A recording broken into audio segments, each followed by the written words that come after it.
গত আন্দোলনের যখন 5 তারিখ এই বিপ্লব হয় তার 2 দিন আগে 3 আগস্ট জামাত ইসলামকে ব্যান করা হয়েছে 1 তারিখ। 3 আগস্ট আমি এখানে সাংবাদিকরা আছেন, আমার কথাগুলো কিন্তু হারুন ভাইয়ের কাছেও যাবে। আমি হারুন ভাইকে রাত 9টা 30 মিনিটে বলেছিলাম যে ভাই এখন তো চূড়ান্ত অবস্থা, আমাদের মাঠে নামতে হবে। আমার জামাতকে ব্যান করেছে এজন্য নয়, এখন চূড়ান্ত অবস্থায় এই মুহূর্তে যদি আজকে সকল জায়গা থেকে যদি আমাদের আন্দোলন না হয় তাহলে আমাদের বিপ্লব হবে না। যেহেতু আমরা কেন্দ্র থেকে সারা বাংলাদেশে সকল জায়গায় মিছিল এবং উত্তাল জনসমুদ্রে জামাত ইসলাম নেমে গেছে, বিএনপির নাই চাঁপাইনবাবগঞ্জ একটাও খুঁজে পাওয়া যায় না। আমি বলেছিলাম আমার কথা আপনার কানে যাবে। 9:30টার সময় আপনাকে ফোন করেছি যে ভাই এই কোটির মধ্যে জেলামি সাহেব জেলখানায়, তখন আমি চাঁপাইনবাবগঞ্জে আমাকে এই জায়গাগুলোকে নেতৃত্ব দিতে হচ্ছে। আমি বলেছিলাম ভাই লোক কিছু নামান। উনি বলেছিলেন যে অবকার দেখো আমাদের তো লোক, বুঝতে পারছো, তোমরা চালাও, আমরা তোমাদেরকে সাপোর্ট দিচ্ছি। আমি সর্বশেষ যখন বারবার বললাম তখন বললেন যে ঠিক আছে আমি রানীহাটিকে বলছি কিছু লোকজন যাতে করে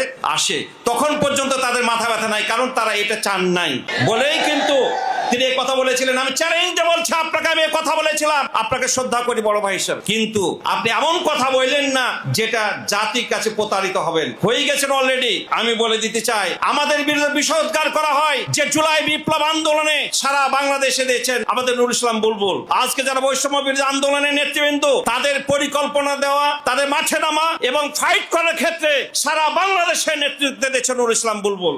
নুরুল ইসলাম বুলবুল শুধু চাঁপাইনবাবগঞ্জের সম্পদ নয় প্রিয় ভাইরা আমার, আমাদেরকে আজকে বলা হচ্ছে মাদকের সাথে তুলনা দেওয়া হচ্ছে।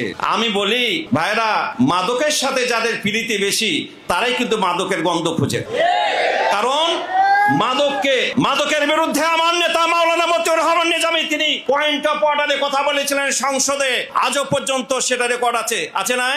মাদকের বিরুদ্ধে আমরা আন্দোলন করে আসছি, কিন্তু রাত 10টা হলে তারপরে যখন তাদের মাদকের সাথে লেনদেন হয় তারাই শুধুমাত্র মাদক খুঁজতে পারে। জামাত ইসলামের তৈরি হচ্ছে মাওলানা মতিউর রহমান নিজামী, মাওলানা দেলওয়ার হোসেন সাঈদী, তিনারা মাদকের সাথে জড়িত ছিলেন, সারা বিশ্ব মাদকের বিরুদ্ধে তিনি কথা বলে গেছেন। সুতরাং এমন কথা বললেন না যে কথা বলার মাধ্যমে আপনাদেরকে ছোট হতে হয়। আজকে তারা বলে চাঁপাইনবাবগঞ্জ নিয়ে এখানে রেল লাইনের সংস্কার, রেলের আন্ত সংযোগ যেটা আমাদের রেলের, সেটা আমাদের দরকার নেই, এখানে আমাদের রেলের প্রয়োজন নাই, বাসেই নাকি যথেষ্ট।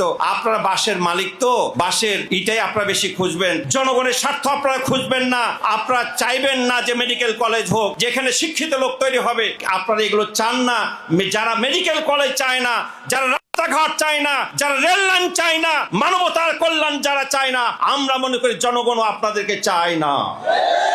কারণ জনগণের বিরুদ্ধে আপনি কথা বলবেন, আপনাদের জনগণ চাইতে পারে না। জনগণকে নিয়ে যারা কথা বলবে আগামী দিনে ইনশাল্লাহ তারা এই চাঁপাইনবাবগঞ্জের নেতৃত্ব দেবে ইনশাল্লাহ। তারা একটা জিনিস খুব ভালোভাবে পারে, সেটা হচ্ছে চাঁদাবাজিতে তারা ভালো করতে পারে, চাঁদাবাজিতে ভালো করতে পারে, ধর্ষণে তারা করতে পারে, তারা পাথর মেরে মানুষের উপরে নির্যাতন করতে পারে। এক্ষেত্রে তাদের সাথে কেউ তুলনা চলবে না।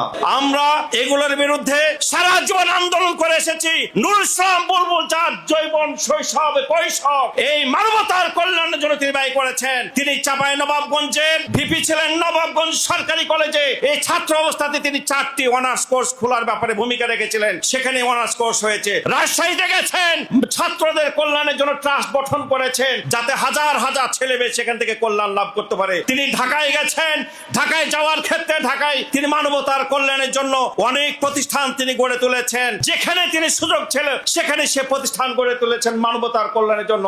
আমি মনে করি নুরুল ইসলাম বুলবুল আমাদের চাঁপাইনবাবগঞ্জের জন্য একটা বিরাট সম্পদ। তার মতন একজন ব্যক্তি, মানবিক ব্যক্তি, যার পাশে আমি সারা জীবন ছাত্র আন্দোলনের সাথে তার থেকেছি, একই বেডে থেকে ছাত্র আন্দোলনের নেতৃত্ব দিয়েছি। আমি তাকে দেখেছি তিনি নিজেকে কোনোদিন ভাবতেন না। তিনি বেলা 11টা বেজে গেছে, সকালের খাবার তিনি খান নাই। জিজ্ঞেস করেছি ভাই আপনার তো চোখ মুখ কালো লাগছে, আপনি কি খেয়েছেন?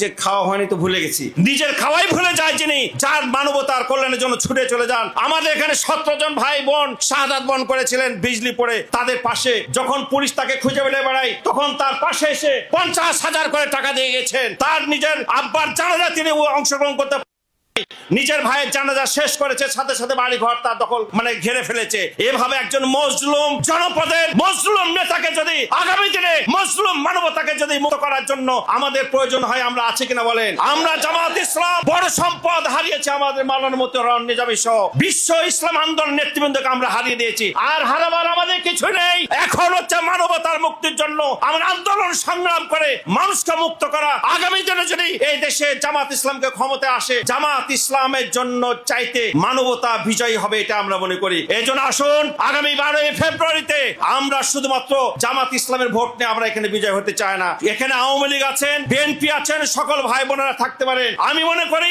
এই মানবতার কল্যাণ হলে সকল দলেরই কল্যাণ হবে, নাকি বলেন? উনি দলমত নির্বিশেষে সকল মানুষের তিনি কল্যাণ করে গেছেন। আসুন আগামী দিনে সেই মানবতার মুক্তির জন্য ইসলাম বুলবুলকে দাঁড়িপাল্লা প্রতীকে ভোট দেওয়ার মাধ্যমে এই চাপাই নবাবগঞ্জ উন্নয়নে ভূমিকা রাখি। এই উদাত্ত আহ্বান জানিয়ে সকলকে আমার পক্ষ থেকে মোবারকবাদ জানিয়ে আমি আমার কথা শেষ করছি।